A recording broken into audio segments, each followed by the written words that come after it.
Selamat pagi pemirsa dulu sekarang. Namanya ibu kota ya, riuh rendah dengan berbagai peristiwa. Mulai dari penggusuran seperti ini misalnya. Perkembangan zaman dan tata ulang perkotaan seringkali mengorbankan banyak hal. Salah satunya seperti penggusuran atau relokasi pasar tradisional. Kawasan Pasar Ikan di Penjaringan, Jakarta Utara ini akan digunakan sebagai kawasan wisata bahari.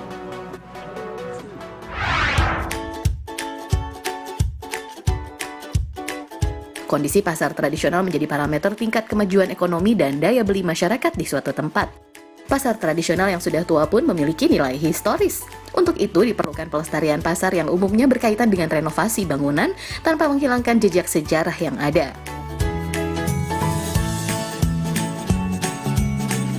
Salah satu kenikmatan berbelanja di pasar tradisional adalah harga yang bisa ditawar ya pemirsa.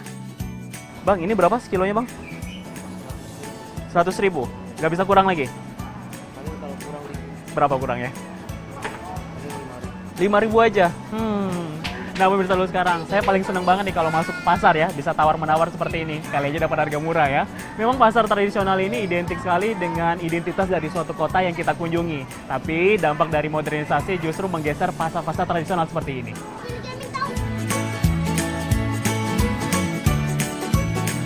Nah pemirsa, mumpung ada ikan asin nih, coba ya yang stok ikan asinnya di rumah masih banyak, bagaimana kalau diolah saja menjadi sajian lezat seperti ini? Gimana ya, ada kayak gitu ya?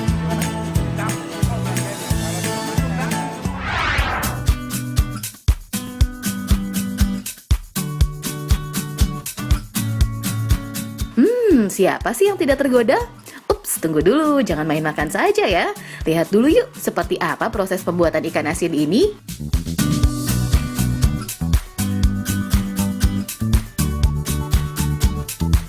Tuh lihat pemirsa, sudah seperti surganya ikan asin ya, banyak banget.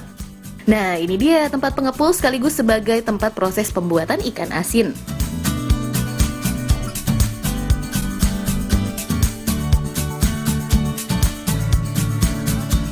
Oh iya, ikan asin banyak banget ya jenisnya. Ada ikan asin teri, ikan asin jambal, ikan asin kipas, ikan asin layang, dan masih banyak lagi jenis ikan asin lainnya. Proses pembuatan ikan asin ini pun tergolong sederhana dan gampang. Sebagai bangsa bahari, teknik pengolahan hasil ikan dengan diasinkan seperti ini sudah dikenal sejak zaman dulu ya. Rata-rata dipilih ikan yang memiliki tekstur kuat atau padat. Ikannya bebas ya, mau dari laut atau air tawar. Ikan segera dimasukkan ke dalam wadah yang sudah terisi dengan air, lalu diamkan sekitar 10 menit saja. Dilanjutkan dengan memberikan garam kasar ke dalam wadah yang sudah terisi ikan dan air. Lalu ratakan. Tujuannya agar ikan segar ini diserap oleh garam. Pak, ini jumlah ikan di sini ada berapa kilo? 5 ton. 5 ton membutuhkan berapa garam? Pakai perkiraan aja. Perkiraan kira-kira?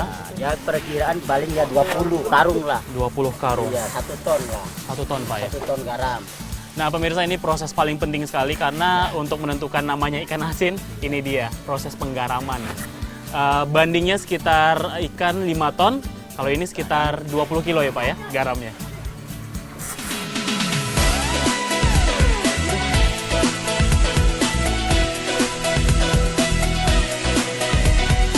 Nah, setelah pemberian garam, lalu diamkan selama 12 jam ya, agar ikan dan garam benar-benar terserap dengan baik. Iya, garam yang dicampurkan dengan ikan ini akan menyerap kandungan air dalam tubuh ikan, sehingga kegiatan metabolisme bakteri di dalam tubuh ikan akan dapat dihambat atau dihentikan, makanya jadi awet dan tahan lama.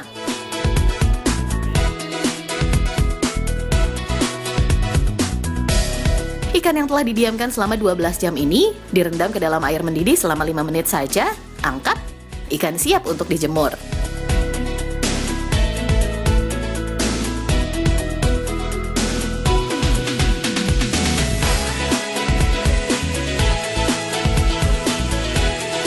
Penjemuran ikan asin ini dilakukan selama 2 hari ya, tapi tergantung keadaan cuaca. Kalau cuacanya seperti saat ini sering hujan, ya penjemuran bisa lebih lama dan mempengaruhi tekstur ikan asin.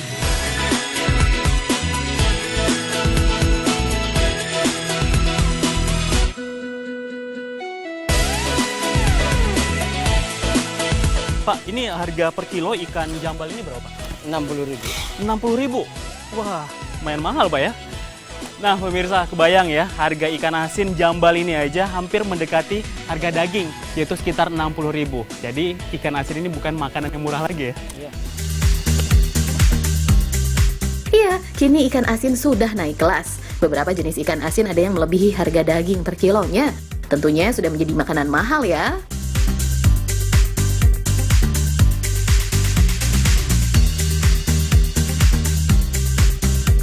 Setiap harinya pengolahan ikan asin di sini sebanyak 2 hingga 3 ton. Kebayang ya banyaknya seperti apa. Harga ikan asin dipengaruhi dari bahan baku, mulai dari garam hingga ikan. Dari faktor pengaruh itu dari garam, Mas. Karena garam itu kan dulu kan sampai 700-800, sekarang kan 1.500, Mas. Sisanya itu dari bahan baku, bahasanya juga lain, harganya udah dulu kan dulu harga 8.000, sekarang udah 12.500 sampai 13.000 bahan baku mentahnya. Terletak di Muara Angke, Jakarta Utara, kawasan ini sudah sangat terkenal di Asia sebagai pengepul ikan asin terbesar di Asia. Dan dari sini juga ikan asin ini dijual di seluruh Indonesia, bahkan sampai mancanegara seperti Sri Lanka, Jepang, Singapura, Malaysia, dan beberapa negara Asia lainnya. Wah, keren ya!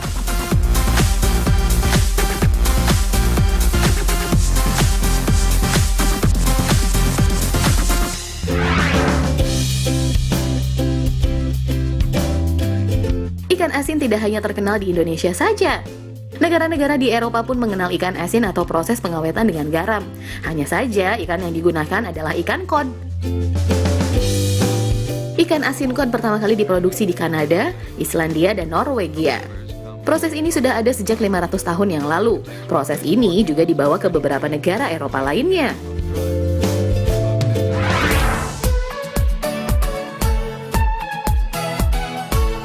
Gimana pemirsa? Ngelihatnya aja pasti udah pada ngiler ya? Nah, ini dia olahan ikan asin, jengkol, dan pete. Yuk langsung aja kita masak. Pemirsa dulu sekarang, setelah mengintip proses pembuatan ikan asin, nah saatnya nih mengolah ikan asin menjadi kuliner yang lezat banget. Ini dia, bahan-bahannya apa aja nih? Jengkol, teri, pete, ikan sepat. Semuanya nih ya bahan-bahannya Ya. ya. Wah, saya udah nggak sabar nih untuk melihat proses pembuatannya. Ayo langsung ya. Iya. Langsung ya. Apa aja dulu, Bu? Goreng teri. Pemirsa di rumah tentunya ada yang suka dan ada yang nggak suka juga ya untuk mengkonsumsi ikan asin ini. Tapi kalau diolah dengan jengkol, balado, dan tumis pete, yakin mau nolak. Nah, bahan-bahannya dari ikan asin sepat yang telah dicuci bersih, teri asin, pete, jengkol, bawang merah, bawang putih, cabai, lengkuas, dan bahan-bahan dapur lainnya. Goreng dulu ya ikan asinnya. Sambil menunggu ikan asinnya matang, kupas pete dari kulitnya. Oh iya, pete atau petai ini bisa menimbulkan bau yang tidak enak karena di dalam petai ini mengandung asam amino dan unsur sulfur.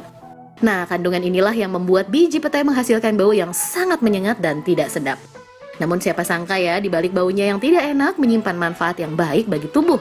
Salah satunya mengandung antioksidan. Ayo, gimana? Tertarik untuk mencoba?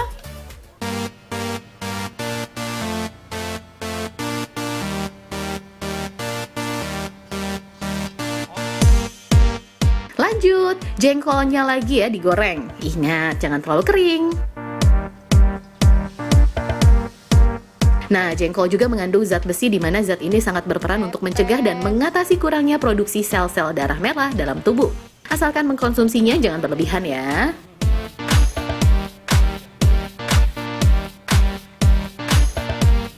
Selanjutnya, masukkan bumbu-bumbu yang telah dipotong dan dihaluskan. Masak hingga mengeluarkan aroma.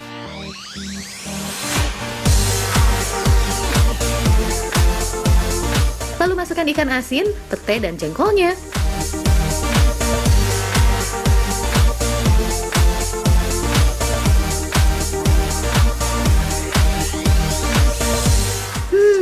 Harum banget dan menggugah selera.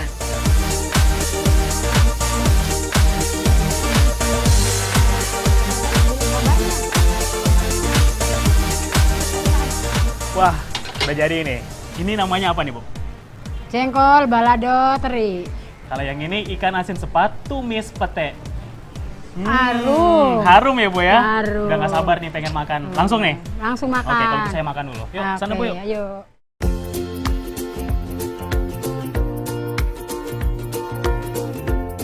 Ini dia ikan sepat asin tumis pete dan ikan teri jengkol balado.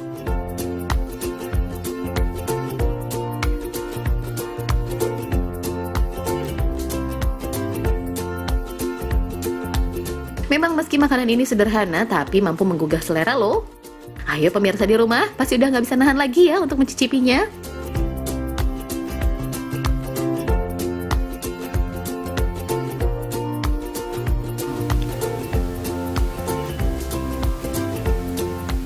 Enak banget. Kalau ikan asin ini dipadukan dengan jengkol dan juga pete, wah makanan yang lain lewat. Enak banget soalnya. Nah ternyata di balik rasanya yang asin, ini mengandung manfaat yang manis untuk tubuh kita. Karena di dalam ikan asin ini mengandung fosfor dan juga kalsium. Jadi bagus banget nih untuk pertumbuhan tulang dan juga gigi. Tapi ingat, makannya jangan berlebihan ya. Kalau gitu, sikat lagi.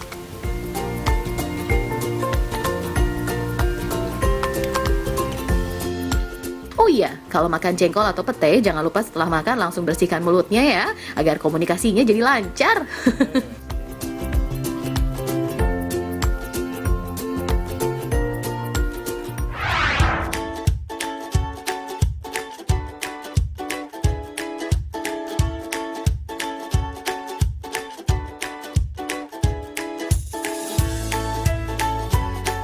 Duh, adik-adik ini sedang rebutan apaan ya? Makan apaan sih, Dek? Oh, kue rangi. Pemirsa, sudah pernah dengar dan makan kue rangi belum? Nah, untuk sebagian orang pasti tahu dan kenal dengan kue khas Betawi ini. Tapi untuk sebagian orang ada yang belum mengenalnya. Ya, kue-kue tradisional seperti kue rangi ini salah satu jajanan yang sering kali menemani di tahun 90-an. Jadi nggak bisa dipungkiri, kala itu masakan tradisional masih banyak ditemukan. Nah, dengan menjamurnya hidangan negeri orang yang sudah mengikis makanan lokal, bukanlah hal yang mengherankan jika akhirnya masyarakat sering merindukan jajanan zaman dahulu, seperti kue rangi ini. Nah, biasanya kue rangi dijajakan di jalan-jalan. Penjual kue khas Betawi ini biasanya berkeliling dari rumah ke rumah dengan cara didorong pakai gerobak atau dipukul. Selalu ada saat sore hari. Namun kini kue rangi memang sudah sulit ditemui ya, karena banyak yang tidak bisa membuatnya. Salah-salah membuat rasanya tidak enak, apalagi jika sampai gula merah yang kental itu gosong. Tentu itu akan mengurangi cita rasa asli dari kue rangi ini. Bahan utama kue rangi, tepung sagu dicampur dengan kelapa setengah tua yang diparut kasar, dan garam. Sedangkan untuk penunjang rasa manisnya cukup dengan gula Jawa yang telah dikentalkan.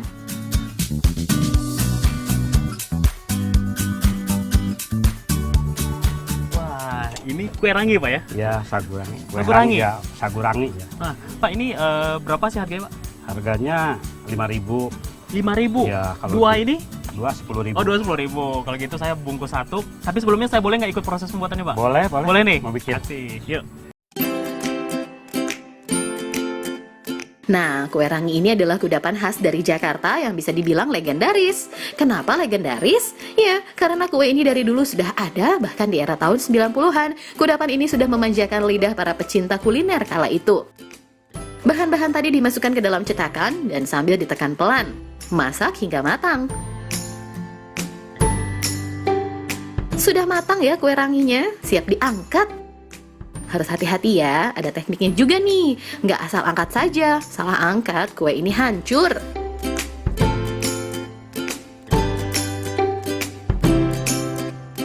Pak, setelah ini apa lagi?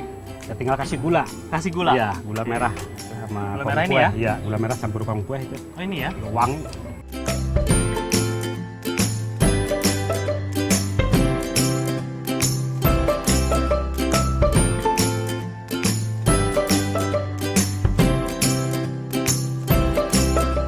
Nah, untuk makan kue rangi ini disarankan masih dalam kondisi hangat ya, biar enak banget.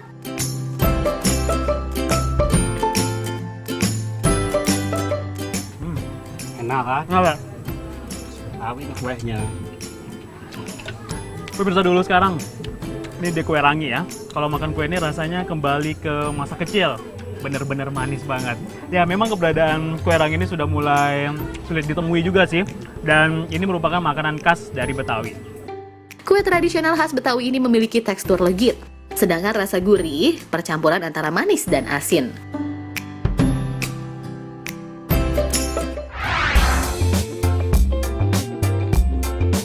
Melepas rindu dengan menyantap jajanan legendaris rasanya cukup memuaskan keinginan ya, seperti kue cubit ini pemirsa.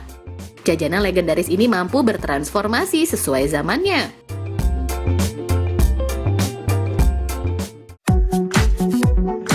Meski sering jajanan kaki lima, kue cubit kini telah naik kelas. Beberapa restoran maupun kafe di mall-mall besar menyajikan menu kue cubit sebagai andalannya. Dulu, si imut kue cubit ini hanya memiliki rasa manis atau coklat saja. Kalau sekarang, rasa green tea juga nggak kalah seru. Cemilan asli Indonesia ini terbuat dari campuran tepung terigu, telur, dan gula pasir. Rasa green tea-nya didapat dari campuran pasta green tea. Kue cubit dimasak setengah matang dan ditaburi dengan coklat butir tanpa topping. Kue cubit ini pas dinikmati saat masih hangat.